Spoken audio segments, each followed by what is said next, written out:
Jury deliberations are underway in the high-profile murder trial of a former politician charged with killing a reporter. Jurors deliberated for about 4 hours yesterday before breaking for the evening. Robert Tellis is accused of killing Jeff Gehrman, who wrote critical articles about Tellis. Prosecutors said he blamed Gehrman for writing stories that destroyed his career, ruined his reputation, and threatened his marriage. Tellis has maintained his innocence throughout the trial and says he was framed. CBS News correspondent Carter Evans is at the courthouse in Las Vegas covering this case for us. So, Carter, observers had been saying it looked like a pretty clear case. Of course, presumption of innocence is there, but based on a lot of the things that we have been talking about as well and the evidence against him, any indication what's holding them up?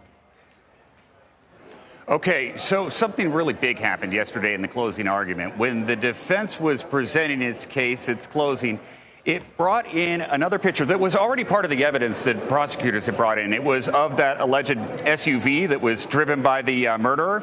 And what the defense attorney did was zoom in on that photo, and no one had ever done this in court before. And when you zoom in, you see a profile of the driver, and that driver has hair. Robert Tellis is bald. This was presented in closing arguments and left hanging. And then the jury just goes into the jury room. Now, I'm wondering myself how this is going to impact the jury, but it seemed like yesterday they were moving very quickly. Even the judge authorized some overtime and they only do that generally when they're getting close to a verdict. But then they asked a question. They asked the judge if they could have a technician come in and show them how to zoom in on photos. Now, we don't know what photo they wanted to zoom in on, but we know what was presented to them just before they went into the jury room.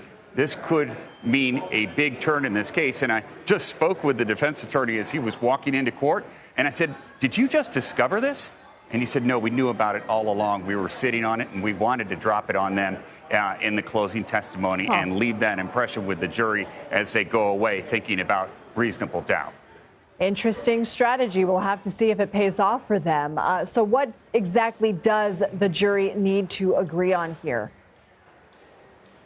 Well, they need to agree beyond a reasonable doubt that he committed either first or second degree murder here. The question is, though, and he's saying all of this evidence is planted, right? Even his DNA that was found under the fingernails of the victim. But you see, the prosecution never really addressed this photo and this profile of this person with hair. So now the jury's going to have to work this out among themselves, right? It is possible, and the defense attorney just told me that he believes there are holdouts in that jury right now, and other jurors are going to have to convince them. What do you think is more likely? That the DNA was planted under the fingernails of the victim, or that perhaps maybe this is someone else in the car, or perhaps there was also a wig involved in the disguise? We shall see. Carter Evans, thank you.